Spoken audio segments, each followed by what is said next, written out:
আসসালামু আলাইকুম সবাইকে। এই যে আমার নতুন মুরগিগুলোকে ছেড়ে দিয়েছিলাম।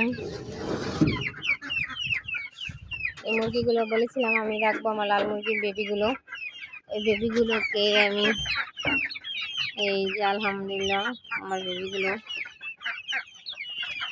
বেবিগুলো এখন ভয় পাচ্ছে। আজকে নতুন ঘরে ঢুকছে, নতুনভাবে আছে, তার মানে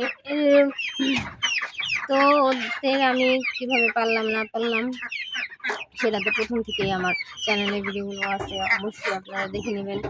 মাশাআল্লাহ কত বড় হচ্ছে, আর কালার কোয়ালিটি কেমন হচ্ছে সেটা দেখাই যাচ্ছে, দেখতেই পাচ্ছেন আপনারা মুরগির কন্ডিশন, কালার কীরকম কী হয়েছে। তো আমি এগুলোকে খাঁচায় পালন করেছি, কতদিন রেখেছিলাম যে খাঁচা আনবো করে, তারপর খাঁচা এনেছি, তারপর খাঁচা এনে পালন করলাম। তো কেমন হলো আমার মুরগিগুলো অবশ্যই জানাবেন। খাঁচায় মুরগি পালন করে এই এত বড় করেছি, আলহামদুলিল্লাহ।